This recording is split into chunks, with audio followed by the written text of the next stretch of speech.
జిల్లా వైద్య ఆరోగ్య శాఖ కార్యాలయంలో అవినీతి, పరిసరాలలో చెత్త కంపు కొడుతున్నా సరే పట్టించుకునే నాదుడే కరువయ్యాడు. ఎక్కడ చూసినా పిచ్చి మొక్కలు, చెత్త కుప్పలు దర్శనమిస్తున్నాయి. ఇక్కడే ఇలా ఉంటే జిల్లా ప్రజల ఆరోగ్యం ఎలా కాపాడుతారని పలువురు ప్రశ్నిస్తున్నారు.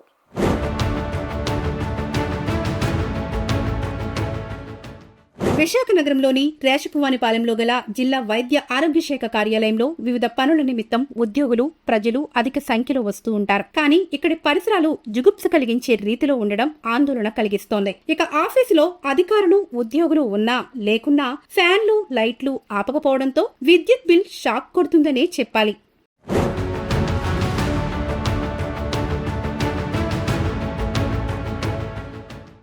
జిల్లా వైద్య ఆరోగ్య శాఖ అధికారి జగదీశ్వరరావు గురించి ఎంత చెప్పినా తక్కువే అవుతోంది. ఇతన్ని కలవడానికి వచ్చే ఉద్యోగులు, మీడియాకు చుక్కలు కనిపిస్తున్నాయంటే అతిశయోక్తి కాదు. ఇక్కడ సీసీ నాగభూషణం ఇప్పుడు అవ్వదమ్మా అంటూ ఉద్యోగులను వెనక్కి పంపేయడం ఇక్కడ నిత్యం మనం చూడవచ్చు. ఇతను నిర్వహించే జూమ్ మీటింగ్ లో ప్రతిసారి ఉద్యోగుల మీద కస్సు బుస్సుమనడం రివాజుగా మారిపోయిందని సిబ్బంది వాపోతున్నారు. దీంతో ఇటీవల హెల్త్ సెక్రటరీలు ఈ అధికారి మీద జిల్లా కలెక్టర్ కి ఫిర్యాదు చేయడం తెలిసిందే.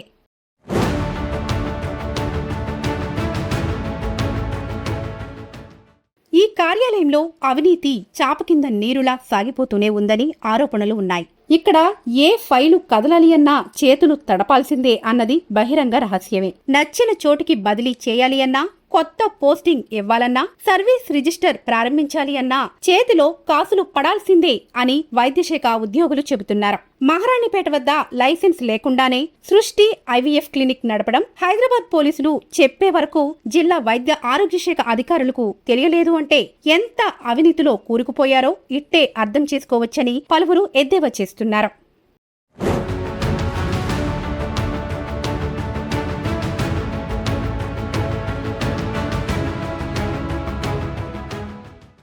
ఎవరైనా ఉంటే నా దగ్గరకు వచ్చి ఇదో ఈ వ్యక్తి నన్ను డబ్బులు అడుగుతున్నాడని చెప్పి వస్తే దానికి నేను యాక్షన్ తీసుకుంటాను తప్పించి ఊరికే ఏదో మాట వరుసకి వాళ్ళు డబ్బులు అడుగుతున్నారు, వీళ్ళు డబ్బులు అడుగుతున్నారు అని చెప్పి వీళ్ళు ఇచ్చేయడము అవి అయితే అలాంటిది ఏమీ లేదు. ఒకవేళ ఏమైనా ఉంటే నాకు వచ్చి కంప్లైంట్ చేస్తే నేను యాక్షన్ తీసుకుంటాను. 263 వేకెన్సీస్ ఉన్నాయి మనకి. 263లో మనకి కలెక్టర్ గారికి ఫైల్ కూడా పెట్టడం జరిగింది. అవన్నీ కలెక్టర్ గారి ఫైల్ అప్రూవల్ అయిన తర్వాత వాళ్ళకి అందరికి కూడా ప్రమోషన్స్ ఇవ్వడం జరుగుతుంది. రూపాయి ఎవరికి కూడా ఇవ్వక్కర్లేదు. జూమ్ వినండి, ఏఎన్ఎంస్ ఆశాలు ఉద్యోగాలు కరెక్ట్గా చేస్తే అబాయిడి 80% జరిగింది. 20% పెండింగ్ ఉంది. జిల్లా 25వ స్థానంలో ఉంది అబాయిడి. అర్థమైందా మీకు? యాంటీనేటల్ రిజిస్ట్రేషన్ సరిగ్గా జరగట్లేదు, పోస్ట్ నేటల్ ఇవి సరిగ్గా జరగట్లేదు, ఇమ్యునైజేషన్ సరిగ్గా జరగట్లేదు. మందలించకపోతే ఏఎన్ఎంల ఆశాలు చేయకుండా ఉంటే జిల్లాని ప్రగతి మాదంలో ఎలాగ జరుగుతుంది? ప్రతి ఒక్కరూ కంప్లైంట్ చేస్తే దానికి బాధ్యులు కాదు. ఉద్యోగం చేయాలి. మనం ఉద్యోగం చేస్తే ఇది అవుతుంది. ఏదో ఒకటి వాళ్ళు ఉద్యోగం చేయకుండా ఖాళీగా ఊరికే సచివాలయాలకు 11 గంటలకు రావడము, కూర్చొని ఊరుకోవాలా? వాళ్ళ గురించి ఊరుకోవాలా? జూమ్లో అడగకూడదా? అడుగుతారు. బాధ్యత ఆఫీసర్ అడుగుతారు, వాళ్ళు పని చెయ్యాలా. ఎందుకంటే మీరు వచ్చి జూమ్లోని వచ్చి చూడండి, జూమ్ తాలూకా డేటా చూసుకోండి, తెలుస్తుంది. ఓకే.